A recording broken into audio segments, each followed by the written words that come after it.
कहानी, नैरेटिव की राजनीति, विचारों की ठेकेदारी। एक अदृश्य साम्राज्य की दास्तान। रात लगभग खत्म होने को थी। नगर की छतों पर धुआं सा फैला सन्नाटा टंगा हुआ था। एक बूढ़ा इतिहासकार, नाम था ईशान व्यास, अपनी स्टडी रूम में बैठे बैठे पुरानी फाइलों के ढेर को घूर रहा था। कमरे में एक ही चीज चमक रही थी, दीवार पर लगी एक पंक्ति, ओपन कोट, दुनिया को लोग नहीं बदलते, विचार बदलते हैं, क्लोज कोट। ईशान को पता था कि वह आज जिस रहस्य का पर्दाफाश करने जा रहा है वह राजाओं और युद्धों से भी बड़ा है, पर उसके पास विकल्प नहीं था। बहुत समय से वह दुनिया को कुछ अजीब होते देख रहा था।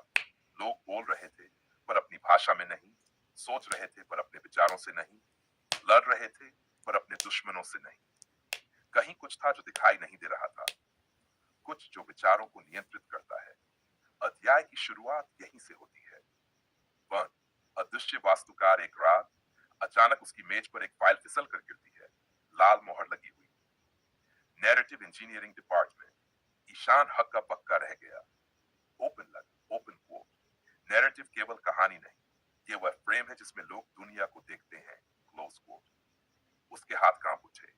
फाइल में विस्तार से लिखा था, कौन आदर्श है, कौन अपराधी, कौन बहादुर, कौन देशद्रोही, कौन प्रगतिशील, कौन पिछड़ा। ये सब वास्तविकताओं से नहीं बल्कि नैरेटिव के ठेकेदारों से तय होता है।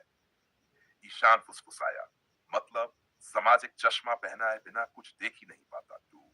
विचारों की ठेकेदारी। 3 दरवाजों का रहस्य फाइल में आगे 3 रहस्यमय दरवाजों की बात लिखी थी। विचारों पर असली नियंत्रण कहाँ होता है? पहला दरवाजा, सूचना का चयन, कौन सी खबर दिखाई जाएगी, कौन सी घटना दबी रहेगी। यही चयन तय करता है कि जनता क्या सोचेगी। चित्रों के नीचे सिर्फ एक लाइन थी, दिखाना भी शक्ति है, छिपाना भी शक्ति है।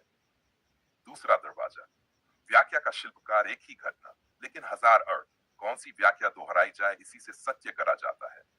तीसरा दरवाजा, पुनरावृत्ति का जादू, किसी विचार को 100 बार दोहराओ और वह सच लगने लगता है। ईशान ने नोट किया, यहीं से ठेकेदारी शुरू होती है। कौन तय करता है सही और गलत? फाइल के एक पन्ने पर 4 बड़े मुहर लगे थे, राज्य, धर्म, समाज।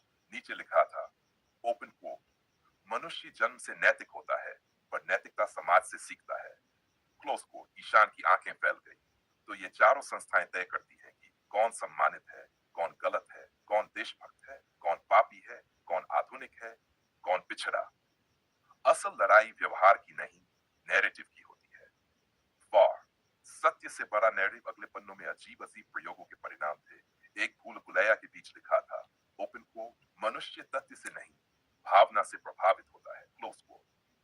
फाइल के अनुसार तथ्य कमजोर होते हैं, तर्क संशोधित किए जा सकते हैं, लेकिन भावनाएं भावनाएं हमेशा जीतती हैं। इसलिए ठेकेदार गुस्सा, भय, गौरव, अपमान, इन्हें हथियार की तरह इस्तेमाल करते हैं।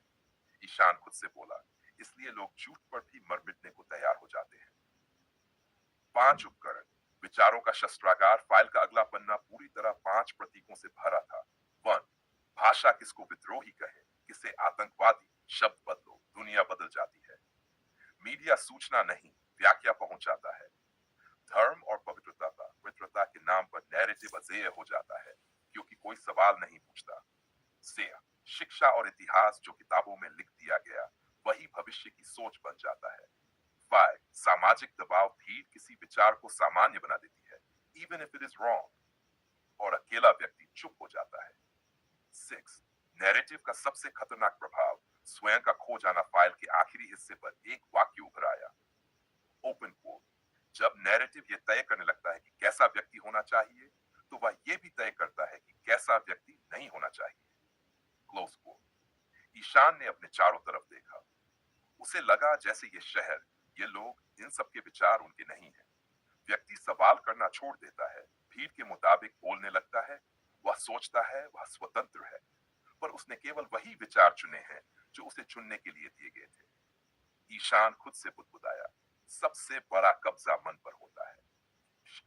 निष्कर्ष, आजादी की असली परीक्षा फाइल के अंतिम पन्ने पर सिर्फ एक पंक्ति लिखी, ओपन कोट, विचारों की ठेकेदारी तब खत्म होती है जब मनुष्य पहचान लेता है कि कौन सा विचार उसका है और कौन लगाया गया है, क्लोज कोट।